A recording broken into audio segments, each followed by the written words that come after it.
Welcome to Charge Forward Coaching, the podcast for committed athletes and individuals who want to achieve more on and off the field. Hosted by James Blasco, certified mental toughness and resilience coach. You'll gain insights and inspiration from elite athletes, coaches, and others who know what it takes to excel. Are you ready to go to the next level? Then tune in, get inspired, and let's charge forward. Now here's your host, James Blasco. And welcome to another episode of the Charge Forward Coaching Podcast. I'm your host, James Blasco. Today we have a great episode. You know, the World Series just ended, and it was a heck of a World Series, one of the best in a long time.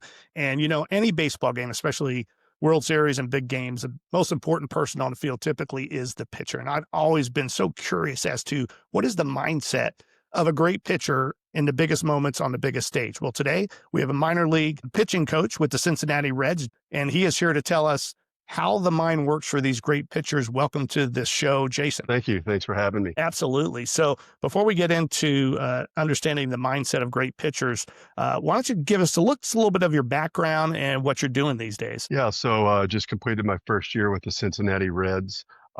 Before that, I worked at a private facility in the biomech realm where we did assessments, full body assessments on pitchers from the high school to professional level. Before that, spent 16 years or so coaching at the college level at some Division II schools and also 2 junior colleges. So been very fortunate to be in the game as long as I have. Grew up in Carthage, Missouri, down in the southwest corner. Very proud of where I'm from. And from there went to junior college in Southeast Kansas, and then Division II school, University of Washburn in Topeka, Kansas. And that kind of led me into independent baseball for a couple years and led me into getting involved in the scouting side as an associate scout, which is more of a support role for the area scout. And then that's kind of very fortunate to have been a part of the game as long as I have. Yeah, absolutely. And one of the things when I was doing some research and looking up your background, I know you've helped send several pitchers to the major leagues, and you've just seen the best and maybe the worst in some pitchers, and you obviously have coached them through that. What would you say? We'll start with this. This episode and this podcast is always about mental toughness in some way, shape, or form. What would how would you define mental toughness in a great pitcher? I think it's the ability to stay on task or complete the task at hand, which is the next pitch we talk about, and we're not the only ones. Like a lot of people through time have talked about that next pitch mentality, right? Like regardless of what happens, if it's a great pitch, hey, good job, you did your job. Now let's make the next great pitch. If it doesn't go right or doesn't go your way, you can't let that influence, simply can't let that influence what happens on the next pitch, regardless of, the prior outcome. So it becomes more of a, pitch to pitch, but like very small events, like controlling the things that you can control and having the ability when the game, speeds up and it gets loud, the crowd gets going, the dugout and the opposing dugout gets going, having the ability to continue to do your job. Yeah, and just so you know, you may not know, you're talking to a great little league pitcher here. I was a sidearm pitcher. I was pretty good. I think that's as far as I got. Little league all-star team, but I loved it. I did enjoy being a pitcher, although it could stress you out. So when you start working with a pitcher, say for the first time, what are some of the things you see right off the bat, typically, that you go, okay, this is something we need to work on mentally? Well, I think it's important to kind of see, and you could tell a lot by how a guy gets ready to go about his business. Say you're in a setting where you're, like you mentioned, the first time watching a guy throw, whether that be in a bullpen setting or an indoor setting, whatever the case may be. Watch how he gets ready. Is he very attentive to detail? Is he, kind of like locked in, like just like quiet headphones in, music rolling? Is he kind of like joking around with guys? Is he talking through his warm up?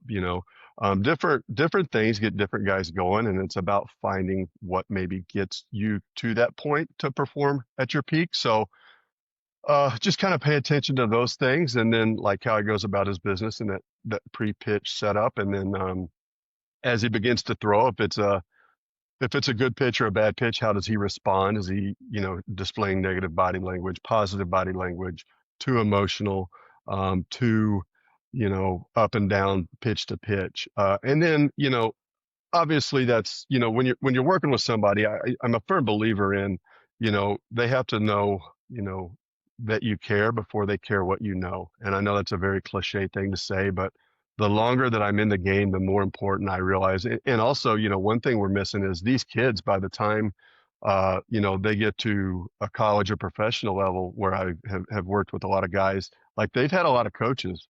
They've been coached up, coached down, coached sideways, whatever. Like they've been through a lot of coaches, um, which can lead to a whole nother set of issues. But ultimately, like I'm not going to start chirping in on, hey, you need to do this or you need to try this. It's more about like watching that pre-pitch routine, the pre-game routine, how they get themselves ready. And if it's a good bullpen, kind of make a mental note to myself, like, hey, that's the guy that like can kind of talk and laugh and joke through it, or that's the guy that needs to, you know, be listening to music as they get going to get them in that state of mind where they're ready to compete as well as they can.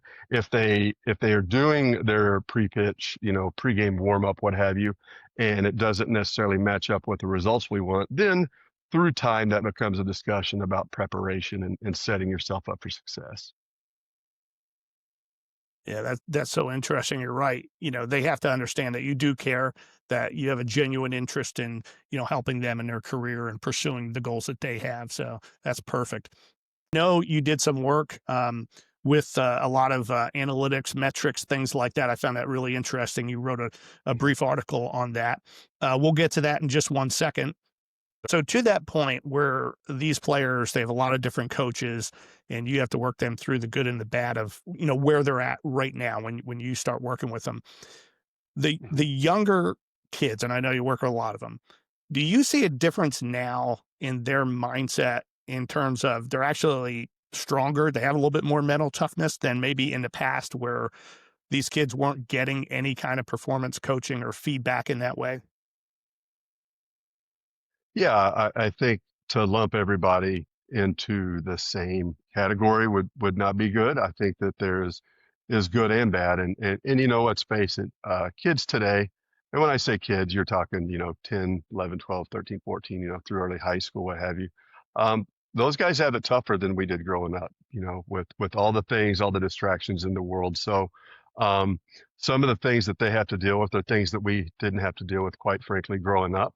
Um, so you see both. I don't think kids have changed overall. When you really get to know a kid, I think they're very similar to I was growing up. I'm sure you were growing up, and our fathers and grandfathers, etc. They still have the desire to please people, and they still want to be successful in whatever it is they're trying to do. Um, I think what has changed are all those distractions, like I mentioned, and sometimes that gets to be a little bit tougher, and we need to be understanding. Like I think at times we get mental toughness mistaken for just toughness. Like we're not trying to Yeah. fight a guy in the parking lot after the game tough. We're like trying to handle our business tough, so to speak. So, I think I think there are kids that do a really good job with it. And I think there are guys that could definitely use a lot of help. And it doesn't matter if you're 12 or 22. I think both cases show up in those age groups. Yeah, you nailed it. It isn't about being that macho tough. It's really a spectrum of mental toughness, mental sensitivity in a lot of areas. For Hmm. folks who have tuned in before to the podcast or been on my website or worked with me, they know I really zero in on the 4 C's of mental toughness that are commitment, control, challenge, and confidence. And confidence is one of the big ones. Hmm. And when I think of Yamamoto in a World Series and how dominant he was, how like crazy dominant. What do a Hmm. lot of these pitchers have that type of confidence coming into whatever stage they're at, or is that something that has to be built? Yeah, I think mental toughness is very similar to like the overall body, right? Like if we want to stay in good shape. we work out, we do things that allow our body to get challenged and maintain a level of fitness, whether that be like a throwing fitness off the mound or it's a weight room type fitness, full body fitness for a different type of athlete. Um, I think mental toughness is something that always can continue to be sharpened and should be something that is discussed and talked about daily. I think that everybody at a certain level is pretty good, right? So then what becomes that Right. separating factor? And oftentimes it's the guys that can really execute, uh, when it gets loud around them, like we mentioned earlier, like when there's traffic on the bases, when the crowd's getting loud, when everybody in the ballpark doubts you, you have to have, the wherewithal to slow down, catch your breath, refocus, and execute that task at hand. And the guys that have the ability to do that are the ones that show up in those bright lights, right? When everybody wants it. There's a lot of very talented pitchers. I think now more than ever, the game is better than it has been. I think guys are bigger, faster, stronger. I think with the evolution of, all the technology that we have in our game now, it allows guys to get better earlier.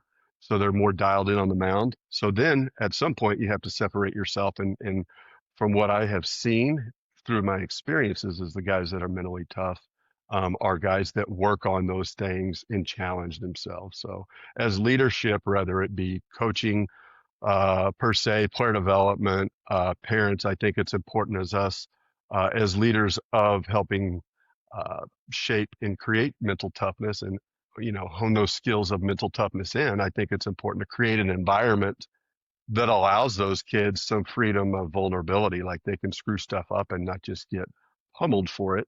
It then becomes a learning point. And to my point on that, I think one of the biggest factors that I was always able to maintain some mental toughness through my days of playing and coaching, and even in my personal life, was I knew growing up, like, hey, if I went out as a player, and it doesn't matter if it's high school, college, let's talk about Little League specifically here. When I was young, if I had a great game, say I went 2 for 2, 3 for 3, and struck out a bunch of guys when I was pitching, like I went home, did chores, and we had supper. If I had a horrible game, it was go home, eat supper, do my chores, right? There was no, I never felt loved or I never felt like, oh man, I better do good or I'm going to get screamed at. Like when you create that kind of environment, it just becomes pleasing people and making somebody not yell at you. And so with that split focus, that becomes a little too much for most people to handle regardless of age. So creating that environment of vulnerability and allowing kids to fail and challenging them, um, to have the opportunity to fail and then go back and learn from that and understand the big picture of everything.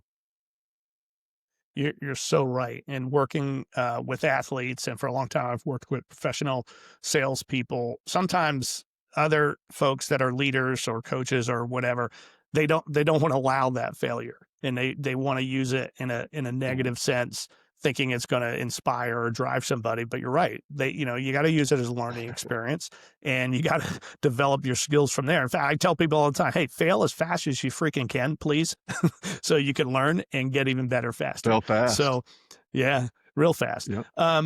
So I'm a big believer in routines and even rituals. And since I was young, I always have a routine, my daily life, my work life, and even ritual. I have some rituals. I won't bring them up here. Some things I do that I believe in. But when you were a player and now as a coach working with a player, how important are routines and rituals in top performance? Yeah, I think two things. I think they are very important. And we all know baseball seems to be a superstitious or very ritualistic sport. I do believe it is important to know what your routine is, right?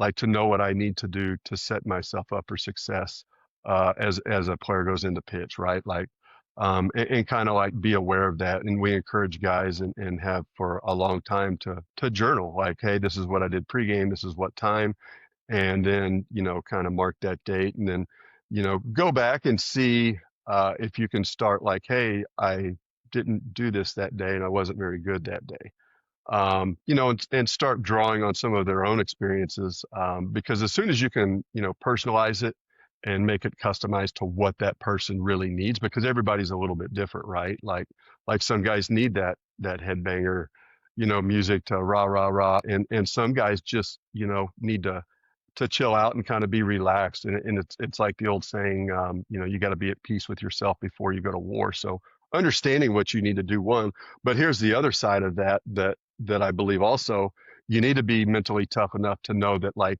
if especially in baseball, in Florida and Daytona, it rains every day, right? So you might have your normal ritual. I'm going to do this, this, and this at this, and this time. Well, guess what? We're in a 2-hour rain delay. So that doesn't give you the built-in excuse to not be successful and not go compete at your highest level. It's you have to adapt and adjust. And I think that's also a big part of mental toughness, is the ability to have to, change course quickly and still be able to perform at your highest. So what we like to do with guys, regardless of level I've been at, is, hey, what's my best routine? And then what are the essentials that I need to do if my time constraints, or, hey, the bus broke down on the way to this game, or I don't have everything I need necessarily, maybe forgot something that I normally, like, one of the plyo balls that I throw before a game, I don't have that one. Well, that doesn't give you the excuse to not be successful, because then it's all of a sudden, well, I didn't do good because I didn't do this or this. That's not necessarily the case. It's more of a state of mind that you're getting yourself into. So having that ability to be mentally tough to adjust that routine if need be. But I do like the consistency of a good solid routine. And I have sat through my share of rain delays here in Daytona. That's happened a lot in the summertime down here. I have as so well. I'm glad they're expanding. They have all the food and beer stands, plenty. So we talked a little bit about Little League, Sure. touched on, parents and things. I know every little leaguer, or at least most of them, they have a dream, getting to the major leagues and stuff. And we know that's, a really challenging thing to do, but it's a great goal. But for a parent who has someone in Little League and maybe they're one of the best kids out there, how should they be working and coaching and dealing with those kids at such a young age, when they see the talent in them, but they also know that, every level is going to get tougher? For sure. I think it's kind of the summation of this whole podcast in a sense, right? Like it's creating that environment of being mentally tough and understanding that it's not going to always go your way, and that environment of vulnerability where, like, if you don't go out there and have the best game ever, like, you're going to hear about it in the car ride home. I think there's something to be said for, we talk about consistency and behavior and routines. Like, I think that us as leaders, whether that be a parent of a little leaguer or somebody in player development, college coach, whatever, I think that our behavior needs to be the model of consistency. Our behavior needs to be the one that kind of shows them by example. Like, hey, you can go out and, like, 2 of your 3 innings were really good and one of them wasn't. I'm not going to crush you over the bad inning. I think you let that, player, especially a younger player, have the freedom to understand, like, it's okay. Like, if it was that easy, we'd all be doing it, and I think, one thing we can do, and this is a little bit of a broader topic, but I also think it's a very big piece of this discussion is like, we have this generation where you see these guys that have played on 5 different travel teams, or they're doing all these, oh, well, we're not happy we're not getting enough innings. We're going to jump teams. Oh, we didn't like this here. Or somebody's parent made us mad. What are you really teaching somebody other than to run from any kind of engagement where it might not be like the most peaceful environment, right? You're not teaching them to, in the way that I would say that, you're not teaching them to handle their business, right? Like, you've got to deal with conflict in a positive way and not just continue to avoid, because at some point you're going to get to a spot where, if you want to continue, you're going to have to struggle through something. And I think what a better platform to do that than, whether it be travel baseball, Little League baseball, a high school situation where you're not getting your playing time that you deserve. It doesn't need to be a parent phone call. It needs to be a player walking in and respectfully, hey, what do I need to do to get better? And I think when you do that as a parent, you're teaching your child to handle those conflicts and come to some kind of, resolution. Now, they might not like what they hear, but you know what? We all got problems, right? So we all have to work through those things. And you're just building a skill set, whether it be baseball or business down the road of how to handle it instead of just running and hiding from everything. And that's something that as a Yeah. recruiter, people are looking at that like, oh, this guy played on 7 different travel teams. Maybe that's a red flag for some, right? Yep. Yeah, for sure. And I spoke to Jonathan Anderson. He was on a podcast about a year ago or so, and he was the head coach of the Little League World Series out of Lake Mary that won the Little League World Series in 2024.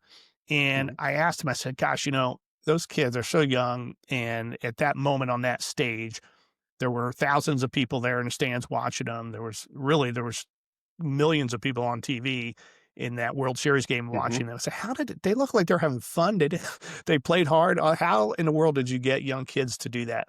And he said, man, he goes, we practice so hard. I challenged them so much that when the game was there, it was going to be fun. And I told him that, and it was fun. So when you're working with a pitcher and some big moments are coming up, how do you practice for that? How do you prepare for that? I think it's again a kind of a continuous day to day. The nice thing about baseball is it's every day, right? Like if you have a good day, um, you get a chance to have another one tomorrow, all right, and stack up some good days. If you're not running right on a given day, um, hopefully you have the opportunity to go right back out there the next day. So I think the way that you build that is create that sense of like, don't don't let the good or bad influence your ability to do your job, right? Um, I think it's very important to kind of have that poker face, right? Like if you look at a pitcher during a game, is he up 10, down 10? Those types of things. I think that when you continuously have those discussions in different, ways of expressing basically that same concept, I think it allows, you know, inside, like, okay, I know I need to catch my breath, remember what I need to do to get refocused, whether that be look in your glove, look down at the rubber, remember a Bible verse, remember a verse of your favorite song, think about a cheeseburger. But what do I have to do to kind of get myself recentered? And I think the guys that have the ability to do that and that are willing to do those things are the ones that we see doing the things in the game that most aspire to do when they're pitching. So this next question might be kind of a dumb question, but I'm going to throw it out there anyway. So when you're working with a pitcher or a pitcher's, working on their game and they're working on different types of pitches, curve ball, slider, splitter, all Mhm. these things, uh, is there a different kind of mindset for each pitch? I mean, how does that work? Because when you're there, especially in the big moments, and you might have to throw a pitch it's not your best pitch or your favorite pitch. How do you work with Mhm. pitchers on that? How to develop that? I think when you're introducing something new, again, that's the importance of like the process, right? Like, hey, this is going to take a little while. So it's not going to be perfect every time, but we're going to work at this thing until we get so comfortable with it that it becomes second nature. So the mindset for each pitch doesn't change. Like we should always be, you know, throwing our best with our best stuff, through the strike zone, staying in attack mode, and be the aggressor. I think it's at times where guys get themselves in trouble as they become very tentative, right? Like they're like kind of trying to baby a pitch or manipulate a pitch just to land it in the strike zone. Well, if we do things right as coaches, we're allowing them to practice like at full speed or like a max effort rep, right? So they really get a feel for what their body's doing through the delivery, but also where the ball's going and maybe what I need to adjust to get it to where I want it to go. So, we've done things in the past, at some of the schools I've worked at where we kind of we call it like an open rag session where everybody stands around and can kind of have their fun with the guy on the mound. And the whole concept of that is to make sure that pitcher's staying focused on what he's doing. And I just had a conversation with a former pitcher the other day, and he said he always loved that day in the fall because really you could see like the younger guys that were very uncomfortable in that situation that maybe hadn't been, maybe that level at the time was their big leagues. And a guy that was pretty good when things were going good, a younger guy, all of a sudden they start, saying this, that, and the other, and pretty loud. Um, they don't have the ability to execute anymore, and they get that split focus. So, and then it's always fun as a coach to be able to watch those guys grow through time and then kind of go back and laugh and say, hey, remember the first time you did this, you were like, at about a 40% strike clip where you're normally at about an 80% strike clip in a bullpen. Now all of a sudden, as you got older, it didn't influence you, it didn't affect you. And in a similar regard, so you have the different pitchers, you have your starter, the guy who comes in middle innings, and then someone to wrap the game up. Do you find those are different personalities, different traits in those three types of pitchers, or is it the same across the board because they've all at some point been in one of those roles? Yeah, I think that's a great question. I do think that at times the guys that get those last three outs for you, um, tend to be a little bit more of that bulldog mentality, like we would used to say, or like kind of stomp around on the mound. Um, but in that same breath, I've also seen guys that are kind of like the old gunfighter, cool, calm, and collected, right? So I think overall, it's just a mindset of needing to stay like on task, on focus, be aggressive in the strike zone. Here's my best stuff. I'm going to lay it all on the line. Um, I think where guys do get into trouble is like a starting pitcher that maybe tries to pace themselves or maybe not throw their best stuff. Like, oh, I'm going to save some bullets for later, which is an awful idea, right? So I think it's how many outs do I need to get today? And here's my best stuff as long as I can go. So it's like one of those go as hard as you can, as long as you can, or whatever the team is asking out of you that day. So who all time, put you on the spot, who all time is your favorite pitcher, and who all time do you think is the best pitcher? Oh man, there's a lot of guys. Yep. Probably, for sure, without a question, growing up, Nolan Ryan. I grew up in a very rural area, and was able to watch him. He was kind of the big thing going. You talk about like Nolan Ryan's, Roger Clemens, like big guys, big fastballs, kind of the old school like cowboy attitude, right? Like not super flashy or, they were very confident and you didn't mess with them. They're kind of like Marshall Dillon, right? And Gunsmoke. They just kind of had that big presence on the mound and they had big fastballs to match it. And it was a don't mess with me. I'm the guy. And I'm not going to show you up, but if you try to do something to me, we're coming at you. I like that mentality. And what was the next one? Who do you think is the best pitcher? So your favorite pitchers, and then the person that you think was the best pitcher of all time. Yeah, the person that I think is best. Gosh, how far you want to go back? I think in kind of my simple short answer is probably Bob Gibson. Like he had a year so good, they actually changed the rules, right? They lowered the mound. Yep. So it's kind of hard to argue if you're so good that they changed the rules. Like probably pretty peak performance right there. Right. So, and again, he was another type guy before my time, but was able to, through family stories and all that, hear about that. And you hear about guys that were around to watch him talk about him. And you watch the video, he was a very different guy than Nolan Ryan and Roger Clemens in the sense that he was intimidating. He was talking to you. He was challenging you verbally. Like he wasn't afraid to do those things. So, I would say Bob Gibson. Yeah, that's interesting. You could be right there. That's a good person to pick all time. As a kid, I went to a lot of Phillies games. Grew up north of Philadelphia. Steve Carlton was big back then for the Phillies. I thought he was pretty darn good as well. I was going to say that's one of the great things about our game is you look at a guy like Steve Carlton. He got his outs in a very different way, right? So you can be successful in this game, in all sorts of ways of getting to be successful, right? Like you don't have to be a yeller screamer. You don't have to be the quiet poker face guy all the time. But I think as long as that behavior is authentic, you're going to have a chance. And as long as you know how you get your outs and what you need to do to get them and behave in an authentic way, I think that's the recipe for success. Yeah, no doubt. You could skin a cat a lot of different ways, as they say.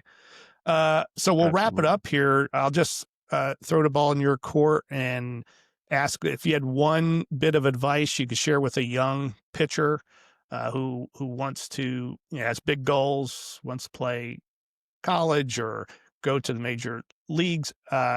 What advice would that be? Don't be afraid. It's actually a Lane Frost quote, um, world famous late bull rider, which is you kind of get a theme of where I'm from, where I grew up, and kind of the mindset. But don't be afraid to go after what you want, but don't be afraid or unwilling to sacrifice what it takes to get there. So like you can talk about it or be about it, right? Like if you want to truly give yourself the opportunity to be the best that you can be, you're going to have people that are going to make it tough on you. You're going to be challenged, and you have to be willing to not let that supersede that desire or the will to be the best that you can be. So kind of stay the course, right? Like just understand that it's a very rare thing to be a champion. It's a very rare thing to be the top of the pile, right? Like those guys make sacrifices and do things that others, quite frankly, aren't willing to do. Yeah, what a great answer. And it's so very, very true. So, Jason, thank you so much for joining us. We wish you the best of luck next season in your entire career. We'll be keeping an eye out for all that you do. For the rest of you out there, thanks for tuning in. Don't forget, you could go to chargeforwardcoaching.com, learn a little bit more about mental toughness. You can listen to other podcasts, things like that. And if you want, you can even call me and we'll do a free discovery call. Maybe you'll find the coaching is something that could work for you and you learn a little bit more about me and we could go from there. But in the meantime, just keep charging forward.